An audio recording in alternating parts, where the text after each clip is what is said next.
Good afternoon, everybody. Welcome back to the Blind Gooner. First and foremost, I want to thank everybody for being patient with me over the last couple of days.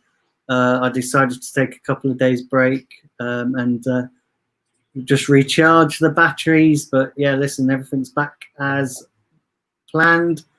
So yeah, I just want to thank you all for being patient, really, and understanding. But like I said, going forward, everything's back as normal, and we're going to be reviewing the Leicester game today, which happened 2 days ago, and then tomorrow we're going to be looking ahead to the North London derby, and then on Sunday, obviously, it's the big one, the North London derby. Listen, it don't get much bigger than that if you're an Arsenal fan, or even if you're a Tottenham fan, because I know we've got Tottenham fans in the chat.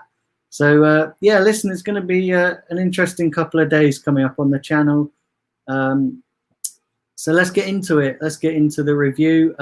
Joining me today, I am joined by Mr. Arsenal podcast himself, Ryan. How are you, mate? Yeah, I'm good now. Calmed down a bit after the other night. As I think everyone on your channel, was on my channel that night, saw it got a bit heated after the match. But yeah, I'm calm now. So looking forward to Sunday. And yeah, how are you doing though? Yeah, I'm doing good. Listen, mate, I'm just going to break off for 1 second. Late to the party, and I'm going to bring him in now, is Kevin.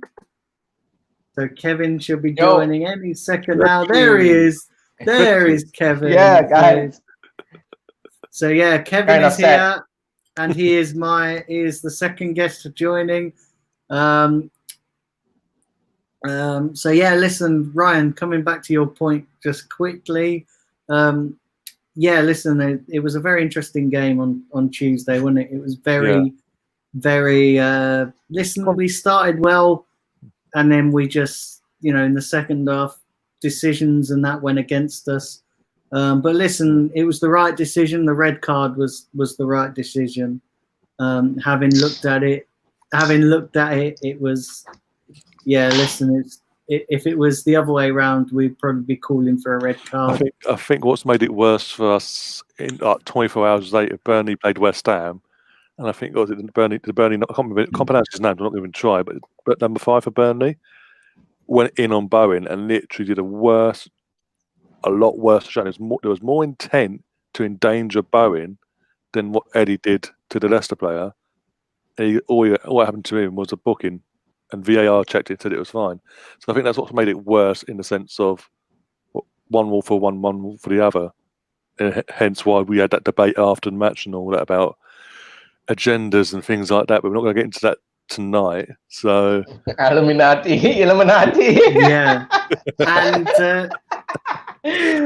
Kevin, yeah, how are you feeling about the game? Obviously, after obviously it's been a couple of days now, so you've had time to digest it and think about it. Yeah, how are you feeling? I really can't get over it, to be honest with you. I really can't get over it because one of the reasons was being like, we were so good in the first half. We were so good. We should have been like about 4 up in the first half itself. Yeah, 4-0 up. Because, and I'm not going to like solely blame the refereeing decision that cost us the game, because that's one of the reasons. That's one of the contributing factors for our draw. But on the flip side of things, we should have taken our chances when we had them in the first half, because if we'd taken our chances, I don't think so we're going to have a debate about what the referee did and what is not. Most likely the Mustafi incident would have been forgotten, and the Eddie incident also would have been forgotten as well. It's just because that we had an off day. Our strikers didn't have their shooting boots on, and it was a tale of two halves, I would say, because you can see the goal coming in the second half, because we were pretty laid back. We didn't like go all out again in the second half. We were like trying to just sit through that 1-0 lead, because I didn't see that we were pushing in forward too much of a time in the second half. We were like just defending, controlling the game and stuff, which I didn't like. That was that was more likely towards a negative approach to the second half, which I didn't really like. I was wondering why didn't the performance consist of 90 minutes? That means high intensity, go all out attack, go gung ho, just find the kill, just do the kill, take the point, secure the point. It's time we just have to learn how to kill off games instead of like just sitting back on a 1-0 lead. But I'm still optimistic that we still got 1 point out of Leicester. It's I take it as the way like we take a draw against Wolves and then we beat Leicester. So it's like on the flip side of things, I'll take either way of it, because not even any of us optimistic Arsenal fans gave us a chance against Wolves, but we did the impossible there. And so it's hard to digest, but it has to go on, right? Move on to beating the Scums this weekend then. Yeah.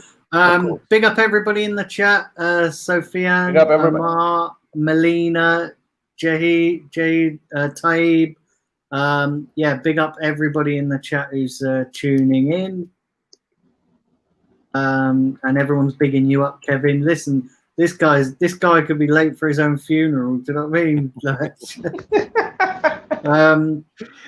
But yeah, listen, it was a very interesting game. Listen, it was a game of two halves.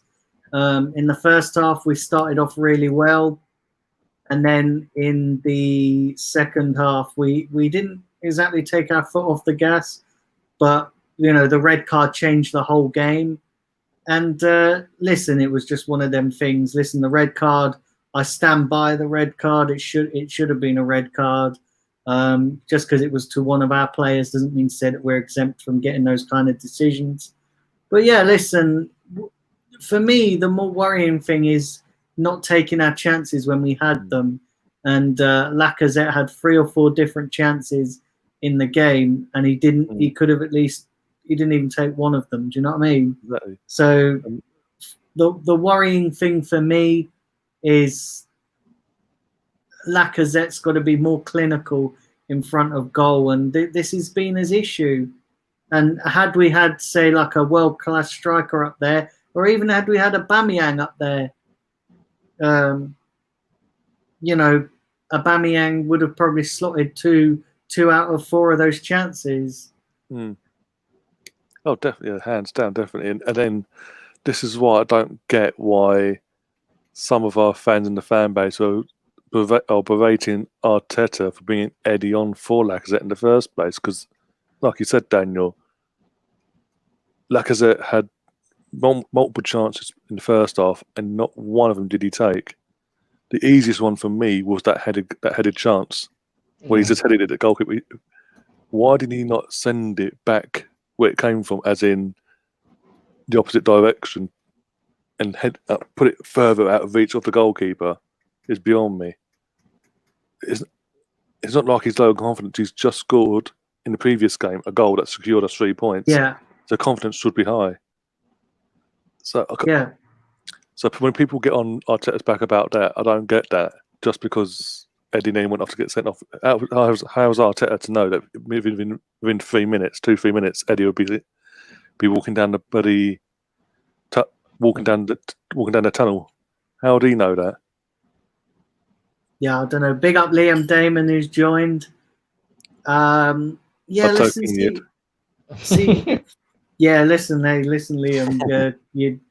We're going to be obviously tomorrow. We're going to be previewing the North London derby, which listen, probably the easiest game that Arsenal have got. Without doubt. Listen, it's Jose after all. Yeah, but yeah, listen. The thing is, like Lacazette, for me, he needs to be more clinical. He needs to be more clinical, and he's not performing. And I just think we're going to cut our losses with Lacazette in the summer. I can't see him staying unless he turns it around. But he hasn't got many games this season to do that. No. He's not got many opportunities to do that. So I don't see how he's going to do that. He's got the opportunities, but he's not burying them. So Yeah. it's kind of and weird, that's it. He's getting the opportunities, and like I said, if it was Alba up top, he probably would have scored 2 out of 4 of those chances, maybe even 3 out of 4. But yeah, listen, it is what it is, isn't it? It's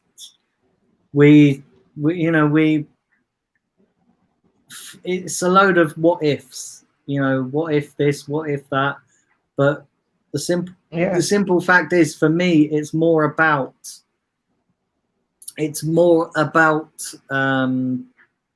not taking our chances than the red card decision. Because if we'd have took our chances, the red card wouldn't have mattered, because we probably would have been 2 or 3 up, and Leicester wouldn't have scored that many goals. So for me, it's about not taking our chances. And okay, yes, the performance was great from us. We played really well, but when you're playing well, especially when you're a team that's dominating, you need to take your chances, because if you don't take your chances, then like we saw in the second half, we can get punished, and it just goes to show that a 1-goal lead is never ever enough, never enough. So you need to kill the game off when you're on top, and when you're dominating in that period of the game, you need to kill it off. Otherwise, you're not ever.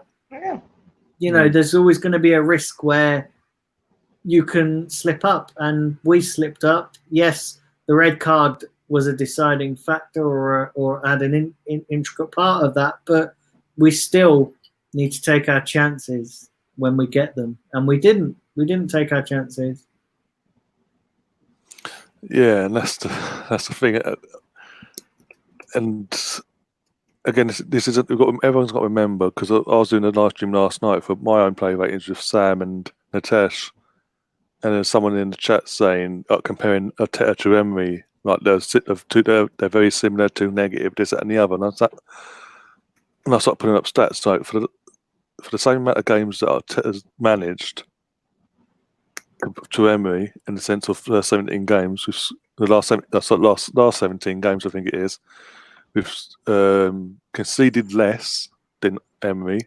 We've scored about the same as it stands, but we look hard to beat under Arteta. And again, like Stan said in my chat as well, Stan the man, for me, that's improvement. And this isn't Arteta's squad. Apart from 2 players that he brought in on loan, he's now penciled down to long-term contracts in Pablo Mari and Cedric Suarez. Apart from them 2, this isn't his squad. These aren't his players. Majority of these players will be gone in the next year. A few will go this summer, a couple will go in the winter, and a few more will go, and the rest will go in next summer. And in the meantime, he'll be bringing in players that he wants to fit his system.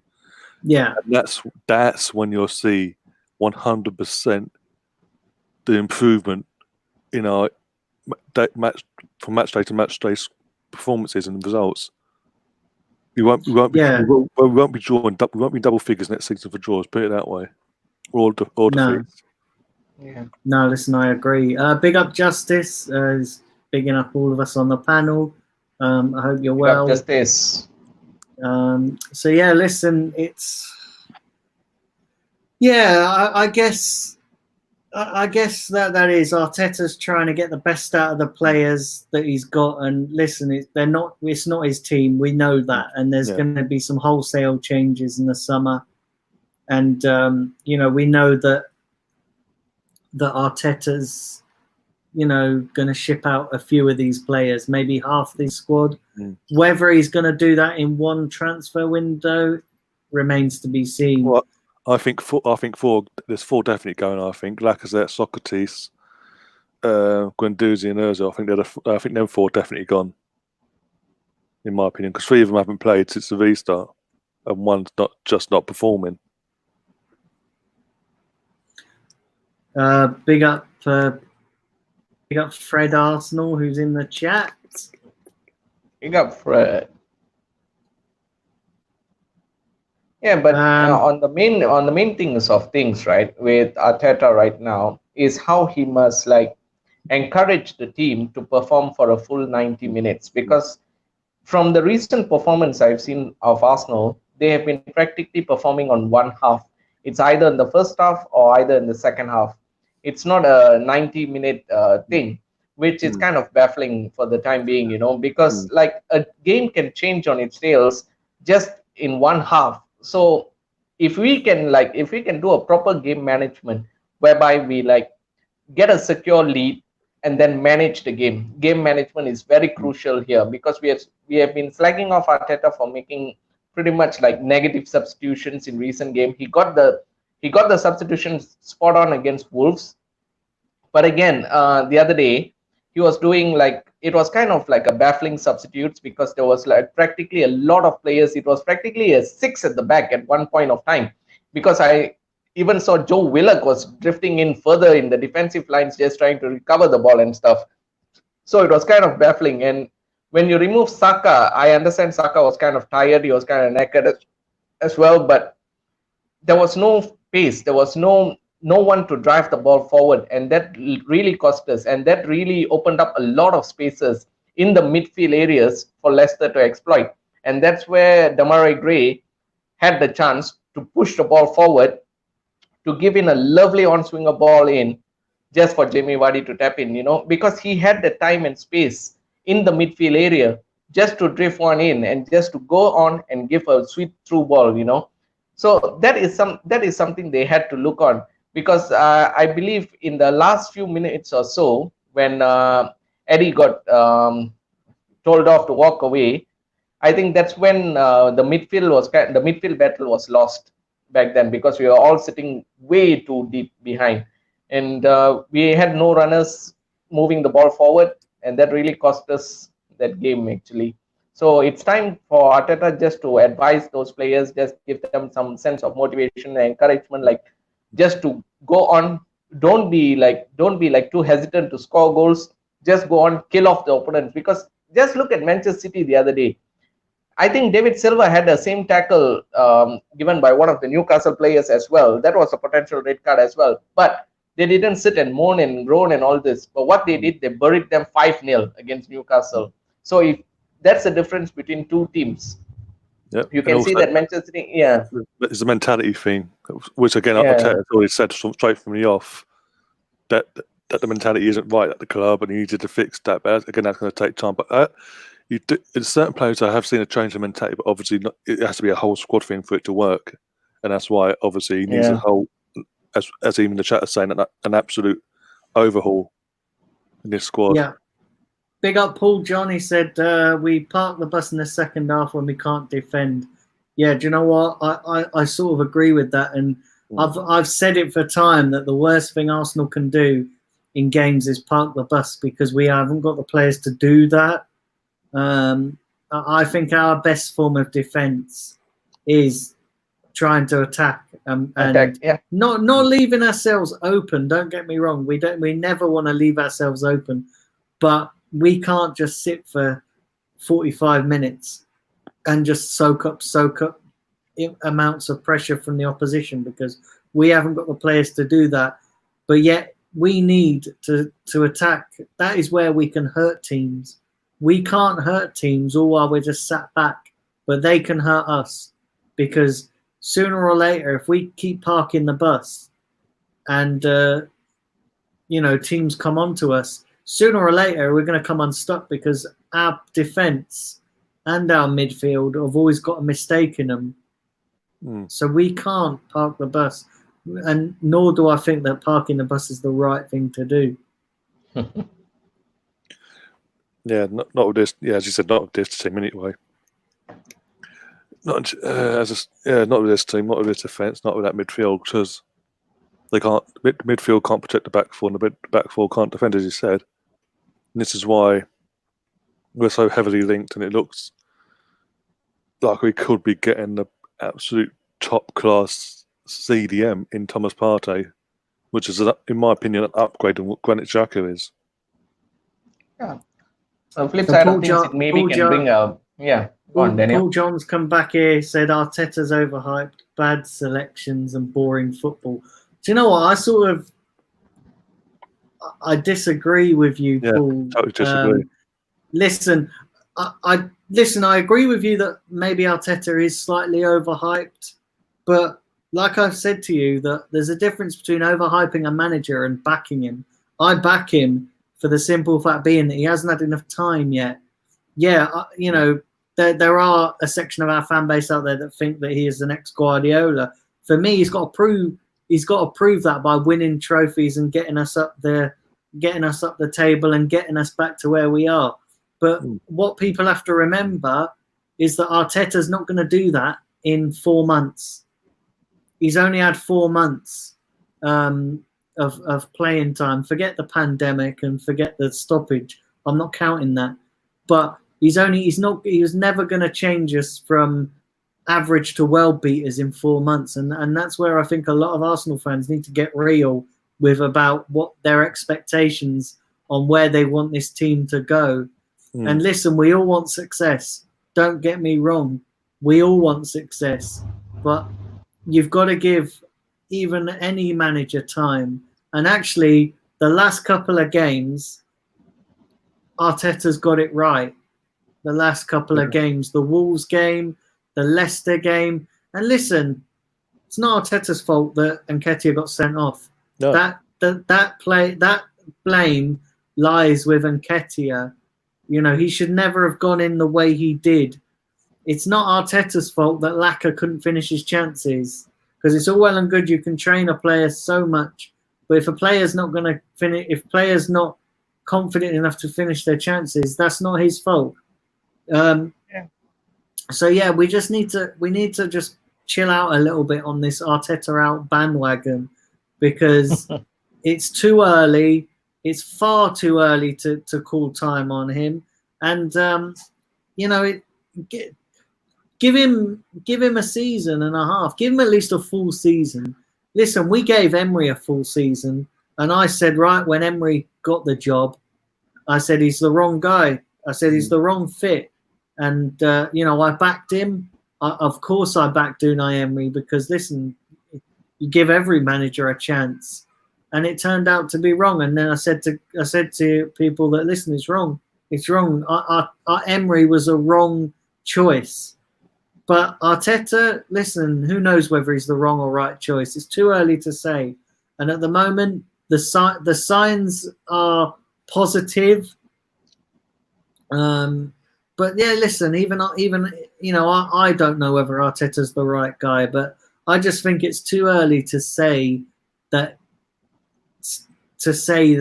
He's not going to work, and we have to be careful with judging people too quickly. And the thing is, right? The thing is as well with Emery is that he started off really well, and he did. He started off really well, getting results, but then he kind of fucked it up for himself by making silly tactical decisions and stuff. Now, is Arteta going to do that? We don't know. It's too early to say.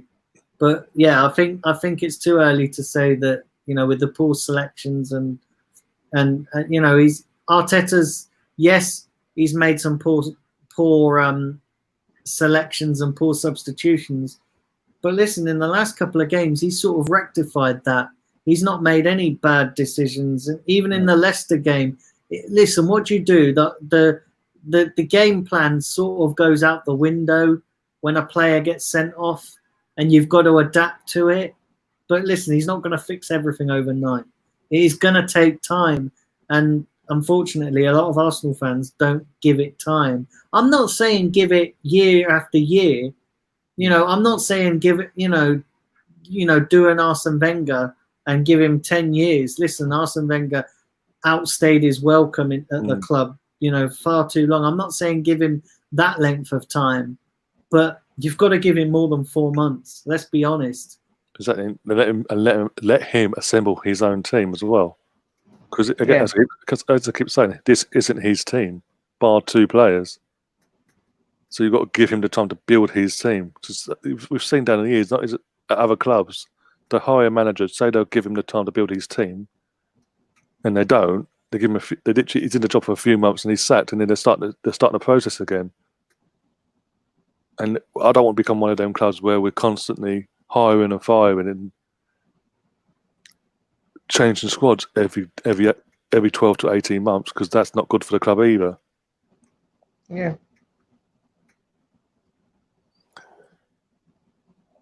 Yeah. I was doing a podcast on Monday night with Jason from Berkham Wonderland and Richard, who's been on here for your watch along the other day.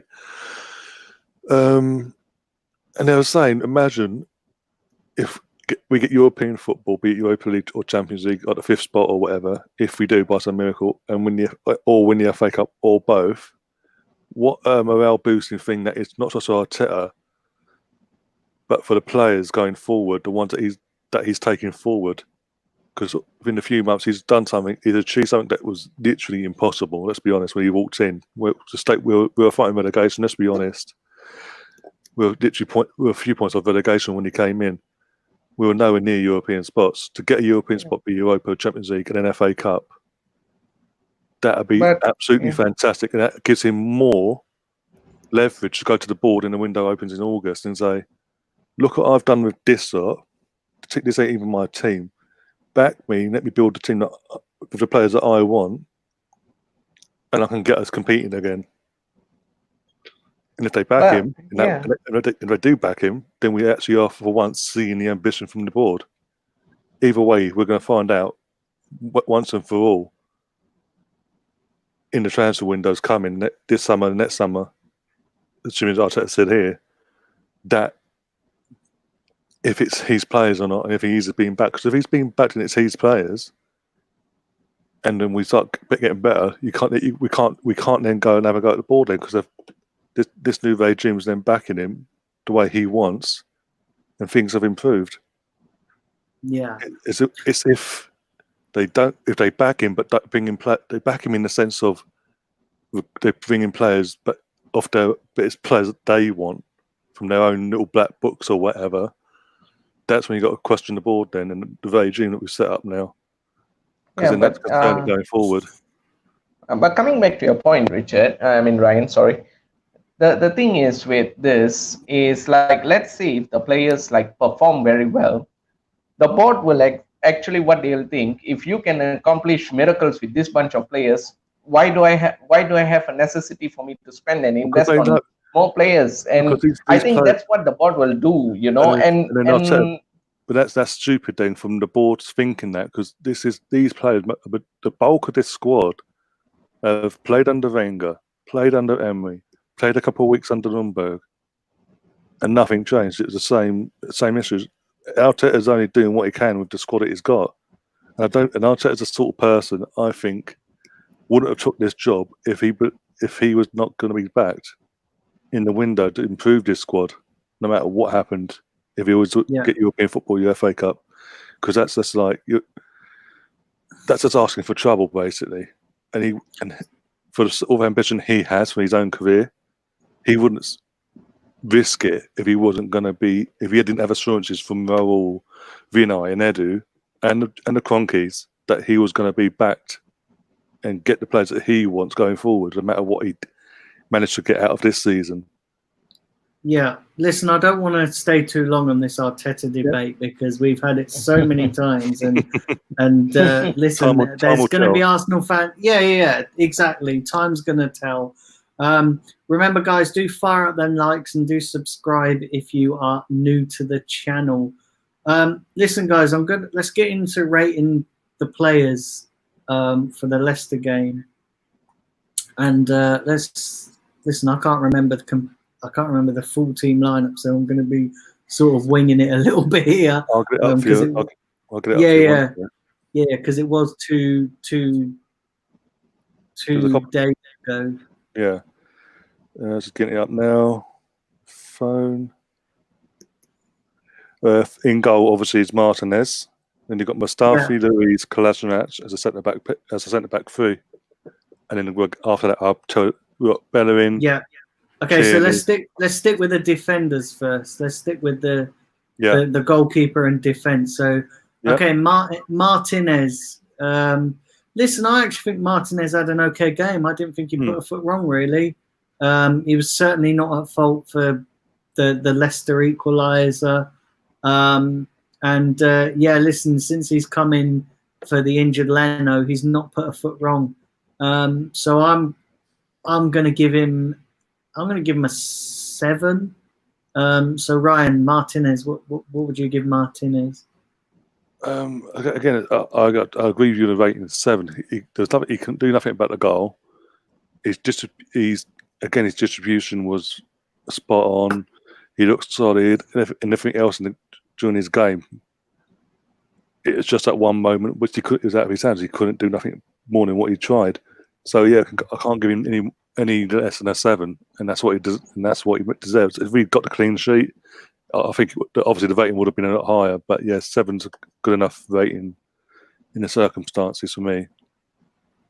Yeah, and Kevin Martinez. Yeah, I'm going with a solid 7 as well. He's been commanding figure in the goalkeeping aspect.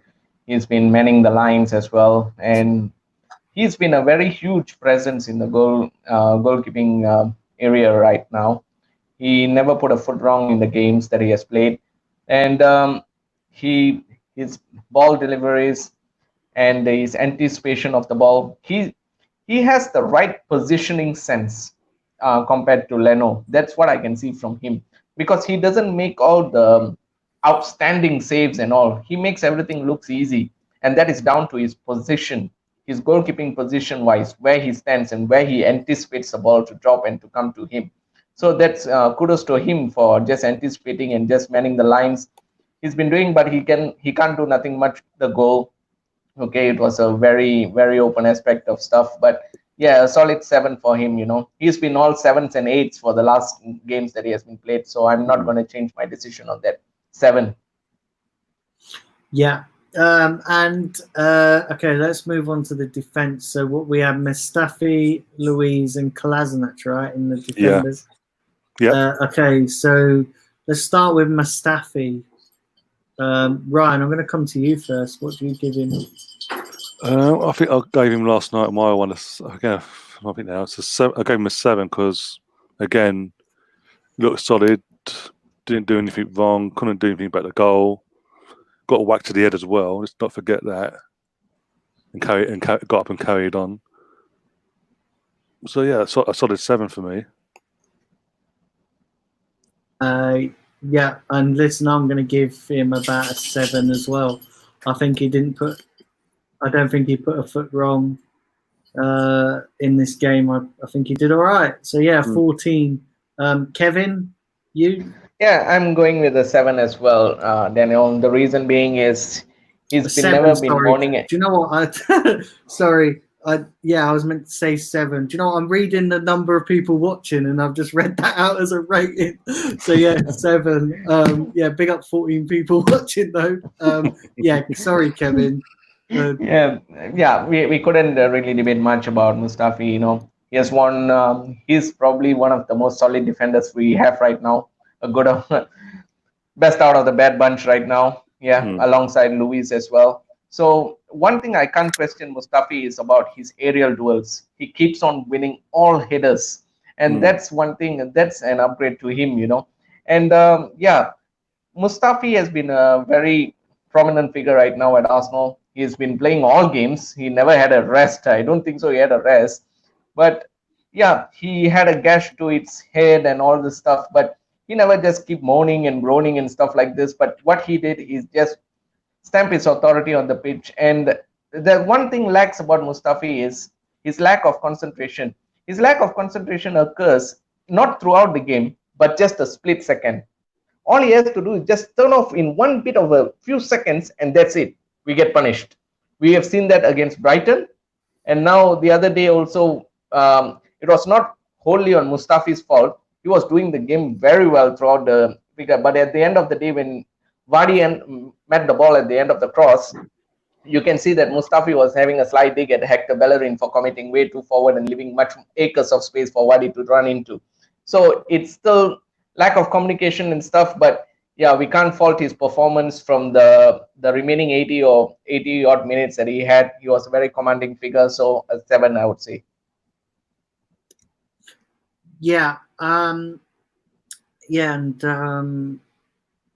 Okay, so let's go on to David Luiz. And I'm going to start with you, Ryan. David Luiz for you. Again, I think a solid 7's fair. A fair rating for David Luiz. Again, looked solid on the night. Didn't make any errors that I can remember. And again, no fault for the goal that was conceded either. And he showed his leadership skills as well. So again, another solid 7. I can't fault our defence on the night, bar one player, which we'll get on to later. Oh yeah, I know who's that. Yeah. No, Kevin, David Luiz. Oh, Mr. Spaghetti here. Yeah, 7 as well. Because alongside Mustafi has been doing a very decent job after his suspension and after his moment of madness against Manchester City. He's been one of the improved players, But yeah, it's too early to judge him. But based on the performance he did the other night, I don't think so it's valid to bring him down to 6 or 5. He's been a very commanding figure, especially the free kick he took, and it cost a very brilliant save out of Schmeichel as well. So not forgetting that, his influence, and that was a very tricky free kick he made the other day, and it was kind of like outstanding how Schmeichel pulled off out of the bag as well. So a solid 7, solid in defense and quite good in taking in set pieces as well. So 7 for me.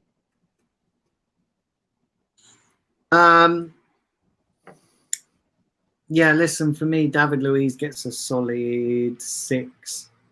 I don't think he was the best, but he wasn't the worst.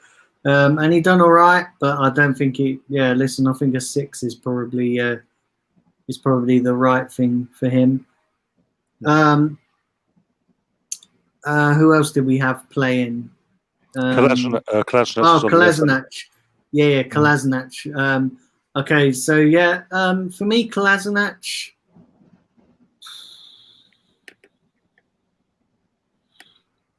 Probably about a 6.5 for me.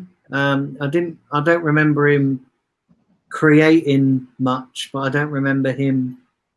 Yeah, I wasn't even entirely sure that. Listen, for me, he wasn't. I didn't think he'd done his job. He didn't do anything more than that. Yeah, Ryan, Kolasinac for you. For me, it didn't make any errors on the night. He was just doing his job in the centre. That's the left centre back role. I think he could have done a bit more going forward in the first half. So I'll just give him a 7, just though. So it's like a weaker 7 what we've given the other two. Just borderline 7 for me. And Kevin, for you? I'm giving him a 6. He was not that good. He was not that bad, but he just did the basics right. That's all I can give him to that. He was not a very commanding figure, but he was like doing the basics. He was doing the basic. He was not doing something outstanding and stuff like that. He was not at the end, or he's not giving diagonal balls and crosses and stuff like this. He just did the basic defensive duties, and I think that deserves only a 6 for me. I don't think so he deserves more than that, because I think the performance of David Luiz and Mustafi as well overshadowed his performance as well. So that's why I'm giving him a 6. Yeah, big up Football Daily Talk. Yeah, listen, a lot of people are giving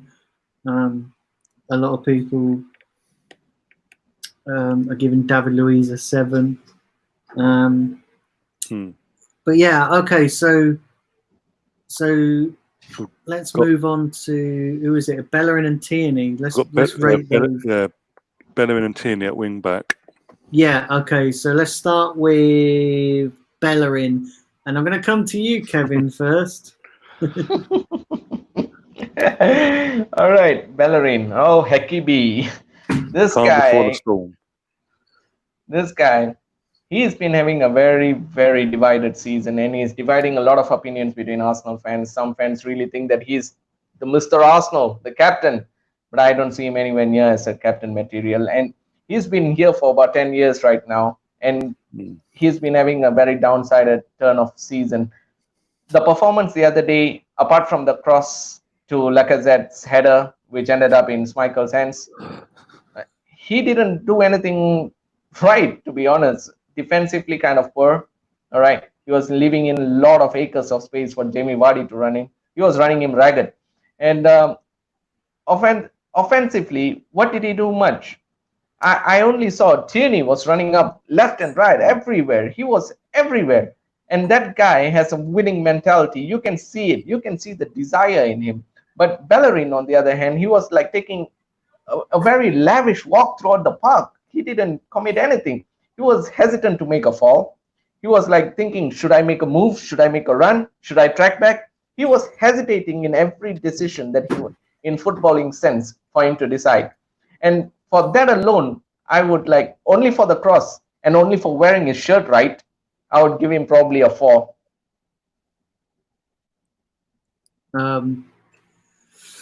Yeah, Ryan Bellerin. I think I know the score. Yeah, the calm before. Did you watch my show last night, Kevin? Yeah, I did. The calm. So you think Kevin's harsh. You ain't seen nothing yet. No, Bellerin. Right, let's get into it. As pretty much most of what Kevin said is what I was going to say anyway. Hasn't got a winning mentality. He divides the fans. Some fans think he's a captain. I don't. Like Kevin, I don't see it. I've never seen him as an Arsenal captain material. The fact that a few years ago when Sanchez was at the club, he complained publicly that Sanchez had a winning mentality. Yet Sanchez is the one that left and Hector stood at the club. That doesn't sit right at me. I don't want a captain that hasn't got a winning mentality, full stop. Which we'll get on to. One of my choices for captain in the future, we're coming up to soon anyway.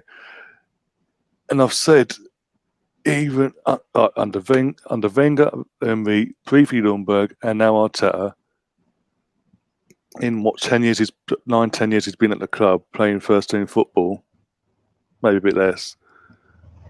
The positional discipline is absolutely abysmal for a right back, and I judge my right backs off what I grew up with: the Lee Dixons, Lauren, Bakay Sanyan, the Emirates era. Right backs that could defend 9 times out of 10, and he ain't a right back. End of. He can't even say he's a winger because he can't cross the ball to save his money 9 times out of 10. Once in the blue moon, like we saw the other night. Once in the blue moon, we get a decent cross.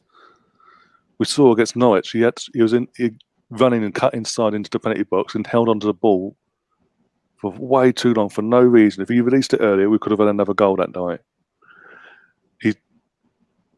Going back to his defensive side of things, obviously when everyone was able to go to the games, I sit in the North Bank and second half I can actually watch him defending when the team's attacking, going towards the clock end. And every time they get near the penalty box, he tracks them to that point, and then he just pulls. I don't know why. It's like a magnet. It pulls him away, and then literally. And now since Arteta's coming, that's me, Mustafi, is having to come out of position to cover the ground that Bellerin should be covering in the first place, which is leaving a gap in the central of our defence because Bellerin is still not tracking there, and that just pisses me off. It hasn't changed. People will go, "Oh, he's had an ACL," but he's been back training, and he was playing before the break. He's been training as well at home. He came back to training, and he's not good enough. He's obviously the ACL. He's lost his pace. The one thing that got him out of trouble 9 times out of 10, he's lost that. And I'm going to be a lot harsher than what Kevin was. I'll give him a 3. Because again, if you also look at the goal that we conceded, he was the first man that could have stopped that ball coming in from Demarai Gray. He's just stood there ball watching as per usual. And again, he's part of the clear out. I think needs to happen this summer. Because going forward, we've got, as it stands, we've got Bellerin, we've got Chambers, we've got Cedric, and we've got Ainsley Maitland-Niles. We've got 4. 3 of them are played well in that position. 1 doesn't. And who's that one that doesn't? And the actual right back, the senior pro out of the four, the one that's been at the club longest. I think someone's got. I agree with you, Kevin, and Ryan, that Bellerin is not good enough. But listen, he had a good game on Tuesday. I sort of agree with Amar as well, that he played a good ball for Laka, and Laka just he just couldn't finish it. But also I just want to quickly say big up Simon Hill, who joined the chat a while back. But yeah, listen, Bellerin, for me, I'm going to give Bellerin a 6. Okay. I know you guys are rating him harshly, but he had a good game. He had a decent game. He didn't set the world alight, but he wasn't the worst player on the pitch. And I just think, listen, credit where credit's due.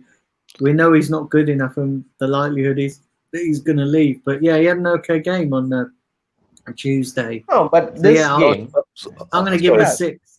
Yeah. I just because obviously I've grown up with the Lee Dixons and the Laurens and obviously Bakary Sagna and players like that. I've grown up to a higher standard of a right back, what a right back should do. And the first point of protocol is defending. He can't defend. His positional discipline does my head in, and that's more the reason why I lean towards the rating I gave him. Yeah. And moreover, coming to that, one last point, Daniel. Sorry. And the thing with Bellerin is, if he feels his position is threatened by Ainsley Maitland-Niles and Cedric Soares, he must up his game. But what have I seen after he's being preferred option right now? He should be upping his game up. He must feel that his position is threatened right now, and he must up his performance.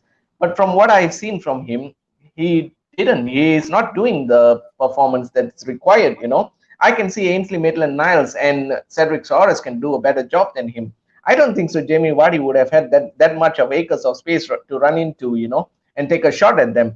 I think Cedric Soares would have got that covered, and I think Ainsley Maitland-Niles did a wonderful job against Traore the other day. I think who would have covered him up as well. Yeah. Let's go on to Tierney. And for me, Tierney gets a solid 8. I thought he was outstanding again on Tuesday. And I thought he getting forward when he had to, defending, and listen, I think Tierney is going to be a future captain at Arsenal. And for me, he gets a solid 8. So let's go on to Ryan. Tierney. Man of match for me. My future captain as well. The man oozes a winning mentality. His attitude is so grounded, down to earth. He's humble. He hasn't let the lifestyle he leads get to him, get to his head, like we've seen with others in the past. We literally, what was it? Turning up to Sheffield United away in the FA Cup, had his kit in a Tesco value bag, and all his teammates are walking with Gucci handbags, this, that, and the other. He was, and as we've seen, because obviously before this break, he was in. It was like he arrived at Arsenal with an injury, double hernia, recovering from that. He came back, then got an injury in his first proper game back. So he was out for another 3 months. And as soon as he got back to start playing, we had obviously the lockdown. And then since we've restarted, every game progressively he's got better and better and better in his performances. And you're seeing as well the mentality, as we've alluded to earlier, his winning mentality. We've seen that mentality out on the pitch there and then during matches. Go back to Saturday against Wolves when the defence has left him completely exposed, and he had to double up. He was doubled up on two Wolves Traore. I think it's someone, I can't remember who else it was. And he literally, once he dealt with it and got it out for a corner, he's turned, and his first protocol was doing what Tony Adams used to do and say, "What the, no, you know what? Get yourself back in position now. I'm one on my own. It's 2-on-1. What the fuck, basically? Get yourselves back here now." And that's, again, we need that sort of player as our captain going forward. Yeah. The thing is, I think with the fact that we're trying to keep Aubameyang on the books, if we were to keep Aubameyang on the books, I don't know if he wants to. If Aubameyang's happy with it, if he wanted to captain armband in the first place, then it's going to be hard to take it off and to give to Tierney and then ask him to stay at the same time. So I don't know how that's going to work straight away. So it's going to have to be like vice captain for now, and then when Aubameyang does eventually leave, even this summer, next summer, or in the future, he's immediately there to take the armband. Because in the meantime, he can still lead by example in the dressing room. And when we allude back to the 03-04 squad that we had in 2002 squads, you had your main captain, Patrick Vieira, Tony Adams, in them 2 seasons. But you had other players as well that were leaders, that were vocal and led by example on the pitch and off the pitch. And I think Tierney's one of them players that we can have for now, and then obviously give him the armband once Aubameyang does go, whenever that may be, because he is fantastic. And actually, going back to Tuesday, he was absolutely phenomenal. As Kevin says, up and down, tracking the runners, tracking anyone that was coming near him. He got covered on toast. Literally, you could not fault him at all. He even came out of position to help out other players as well. And again, I've got to give him a 9. Because he was absolutely phenomenal. Yeah. Kevin, Tierney? Yeah, I'm going with Ryan with this, And the reason I'm giving 9 for him as well, it's because, like what Ryan just said, Tierney, captain material, he's down to earth. If you guys missed out, everybody in the chat, and Daniel and Ryan, if you guys missed out the interview that he had with Sky Sports, you just listen to that. The mentality, the way he utter his words, the choice of words, that's how a captain should sound. He has all the makings, and he's a young kid. He's not even old. He's not even above 25 or something. 22, he's 21, 22, and he has won every single thing in the Scottish Premier League. And so right now, I saw him the other day. He has this no bullshit attitude.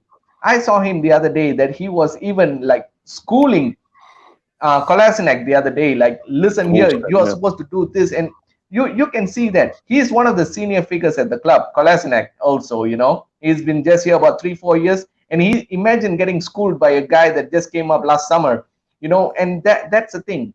He has no fear. He doesn't tolerate utter bullshit in the pitch, and that's one thing I really adore from him. He tracks back, he overlaps, he gives in every game. You cannot name a game of Premier League whereby Tierney gives in a bad cross. He at least has about 2 to 3 good balls coming in where our strikers can't finish it. So, but if only he has the right makings, and this guy is the most preferred option ahead of Andy Robertson from Liverpool. And we got that of a talent of a player right now.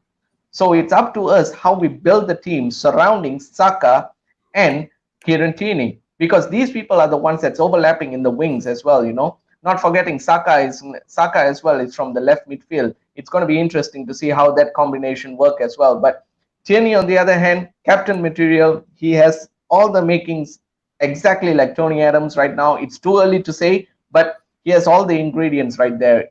Only time will tell that how sky's the limit for this kid, and he's got every ingredient, every possible recipe for him to be a success at Arsenal. He's the next big thing, I would say, at Arsenal, Let's also go back. Sorry, just before I go back to giving your rating, and then obviously on to Daniel. I think he's arguably the best left back we've had at the club since Ashley Cole left. Yeah, agreed. Yeah. Listen, I agree. Okay, so let's move on to central midfield. Who was that central pairing? Bios and Granit Xhaka. Okay, so what we'll do is, because I'm conscious time's getting on as well, so we need to sort of speed this up a little bit. So what we'll do then is I'll go around each of you. So we'll start with Granit Xhaka, and I'll start with you, Ryan. Standard 7. Didn't do much. Didn't do nothing wrong either. So yeah, standard 7 for the grand scheme of things, I think. Yeah, Kevin, Granit Xhaka? 6. Just did the basics right. Was good in the first half. Second half was anonymous. So as always, I can only give half the score, 6. for Granit Xhaka?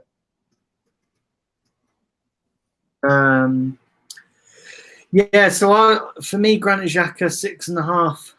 I'd say he wasn't good enough for a 7, but he wasn't. I think a 6.5 is probably about right for Granit Xhaka. Like I say, he had an okay first half, but second half he was a bit non-existent. But then, listen, we did sort of park the bus in the second half, so 6.5. And okay, let's go on to Ceballos. I thought Ceballos had an okay game actually. I'm going to give him a 7.5 for me. I thought he had a pretty decent game. So yeah, 7.5 for me for Danny Ceballos. Yeah. And Ryan, you said Danny Ceballos?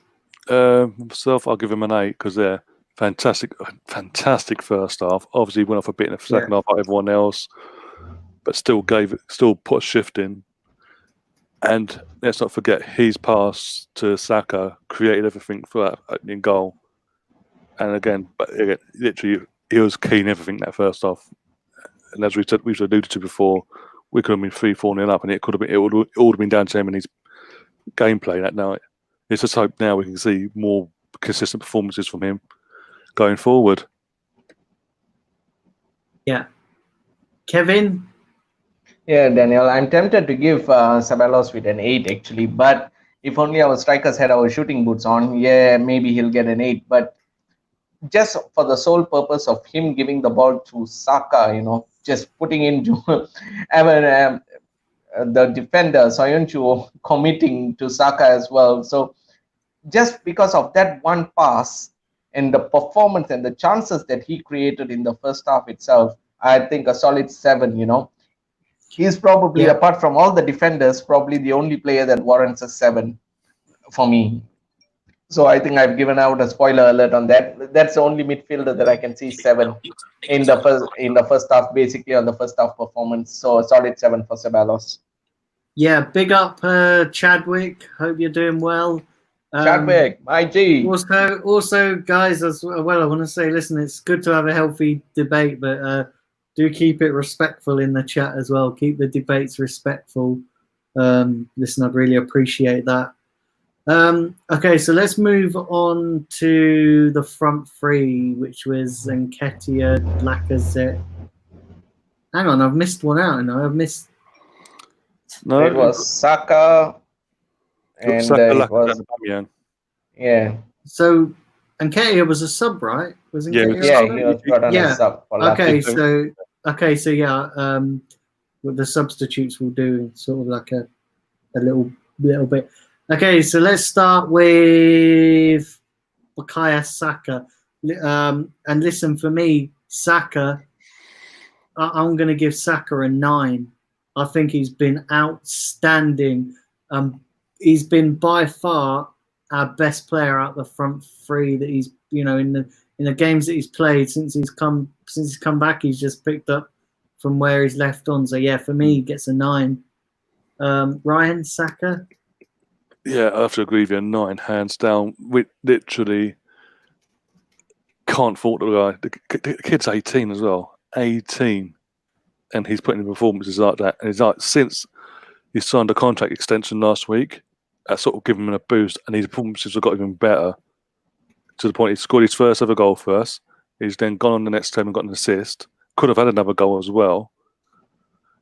But yeah, his performance was absolutely fantastic. And going forward. Yeah, sorry about that. I've got the same notification probably come through my phone. Yeah. But, I'm just so happy we've got this guy signed into a contract now because he has been arguably our best player this season, and he's 18. So yeah, 9 for me. And Kevin. Yeah, I'm going for an 8 on this. The reason he's first and foremost is he was playing in an unfamiliar role at the right-hand side, which is not his strength. It's 2 games in a row that he was played on the right-hand side, and but you can see this kid sky's the limit for him, and he literally can place all over the pitch. I've never seen this guy complaining about being out of position or something. He just takes it where it takes. And yeah, so I'm going with Saka for an 8, especially the assist and the way he twisted the ankle of the defender, just spinning him and laying it off for Aubameyang to tap it in the net. Man, that warrants an 8, man. That warrants an 8. Because a 9, that's a captain's performance, so I only going to keep that with Kieran Tierney. My G, man, my captain. And that's what I've been missing. And yeah, so Saka gets an 8 for me, The two youngsters are pulling up the strings for us right now. So big up Saka, man. I left that. Yeah. And just like our years ago under Wenger in the early 2000s, our left-hand side is our strongest side by the looks of it. It's like so solid. Okay, so let's go on to Lacazette. And for me, Lacazette gets a 5. Because listen, he had so many chances, didn't take them. And listen, if you're a world-class striker, you've got to be taking at least one of them chances or 2 of them chances. And listen, it's not a one-off game. It's every single game that Lacazette seems to be underperforming. So, yeah. So, for me, Lacazette gets a 5. Kevin, Lacazette? 4.5.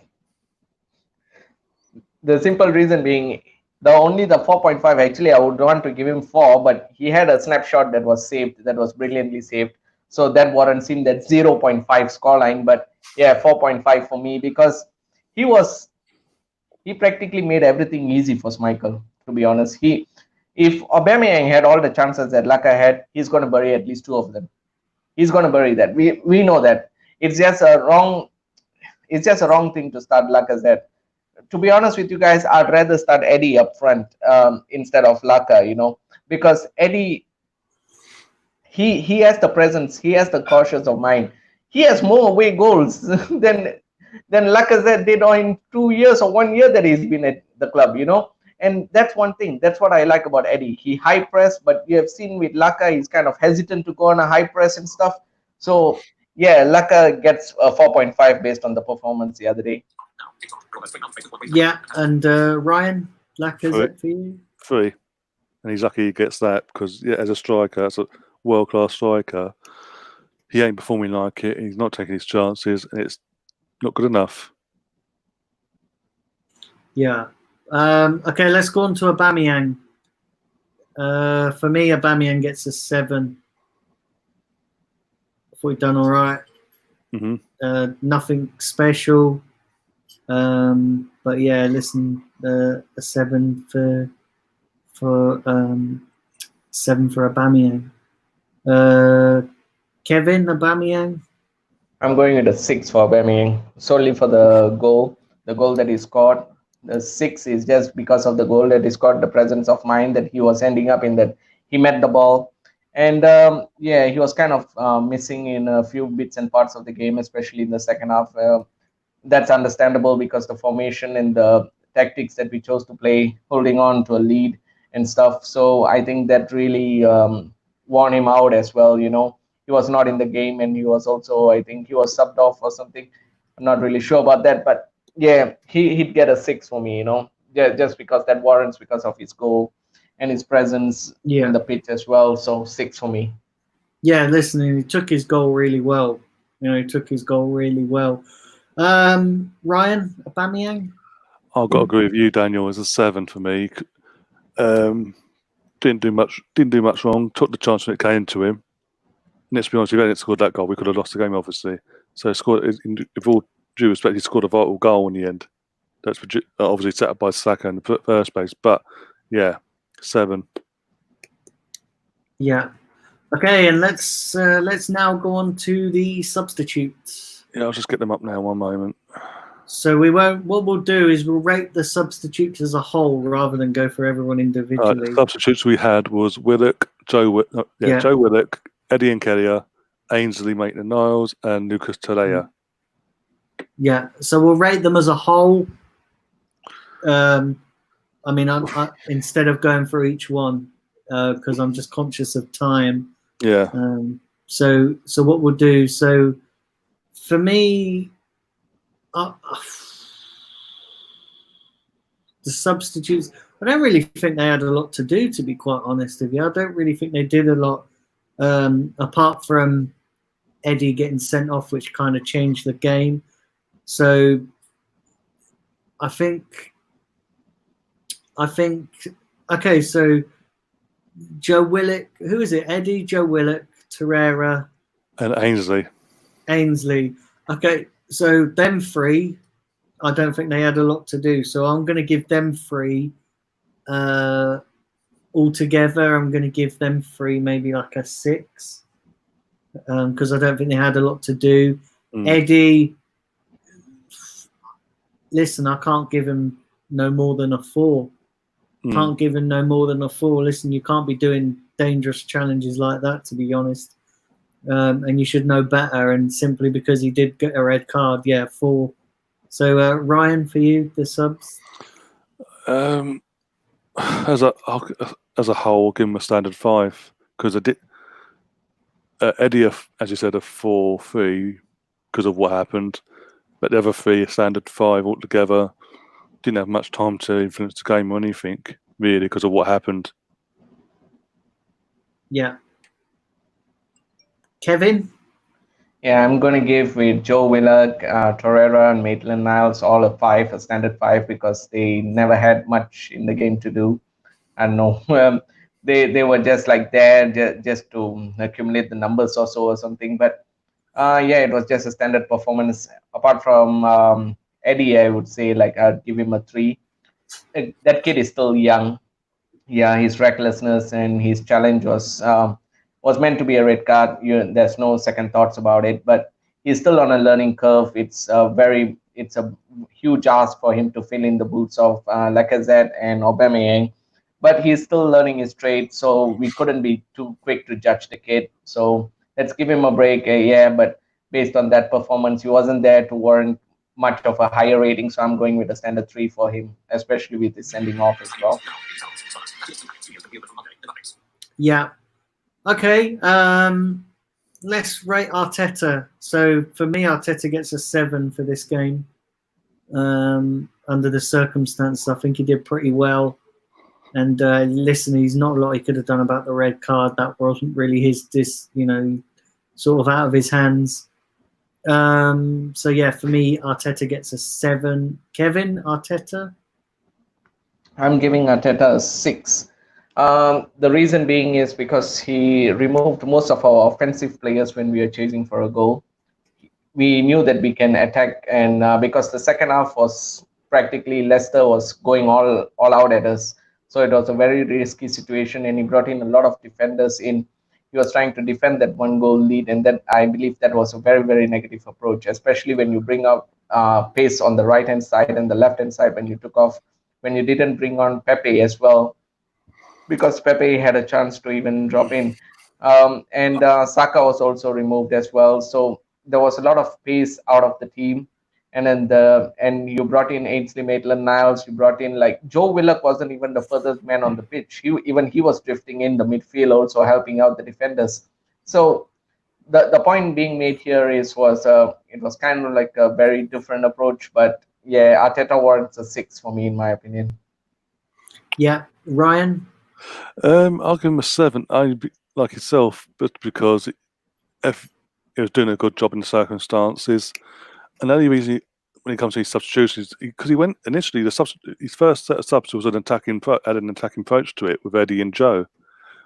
But when Eddie then does what he does a couple of minutes later, the whole game plan then changes. He's then trying to do what he can to get out there with at the time to win.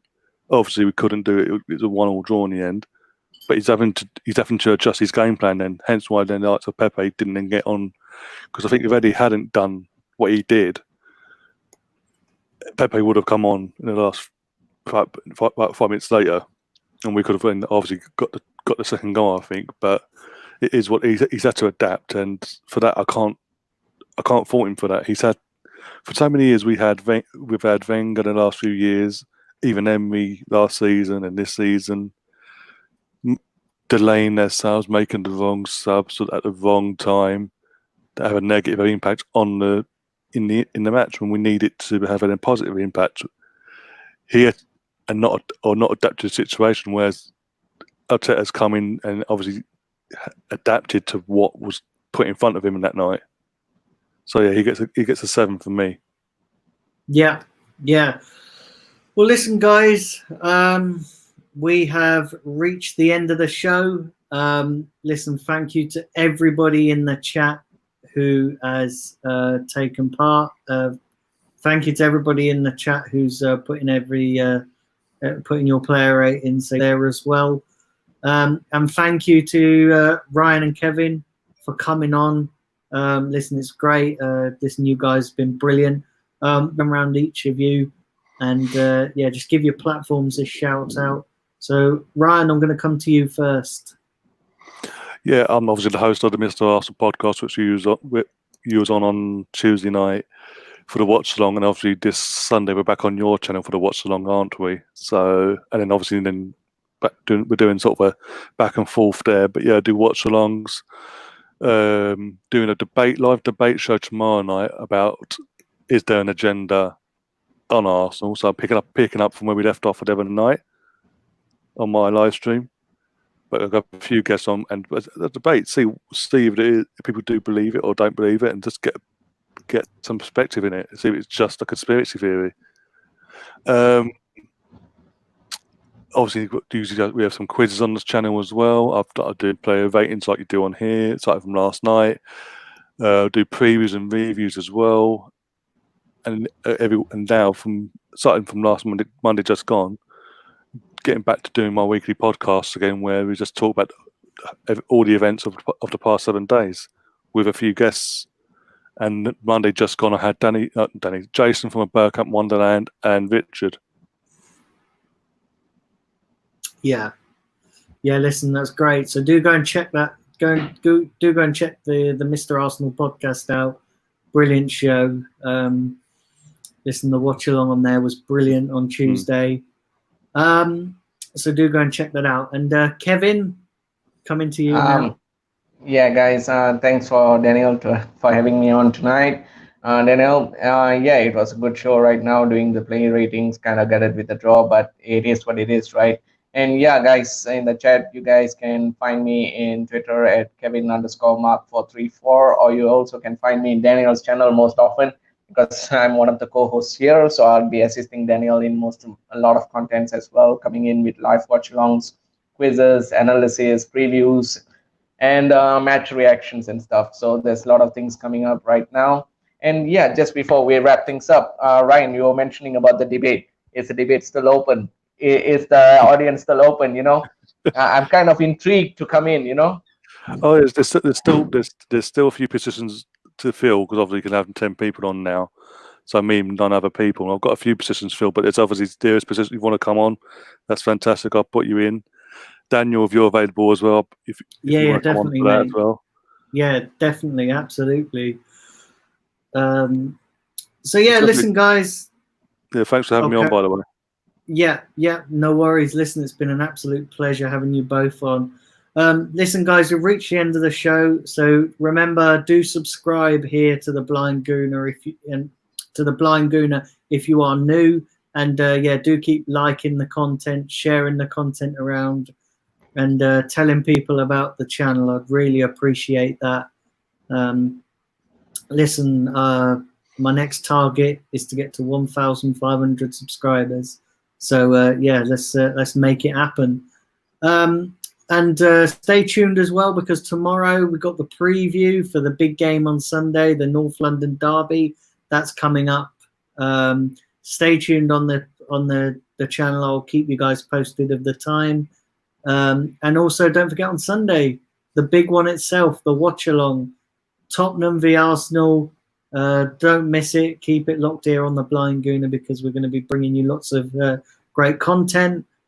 So be sure to check that out. And listen, until tomorrow, we're out of here. So take care, guys, and enjoy the rest of your evening. Bye-bye for now.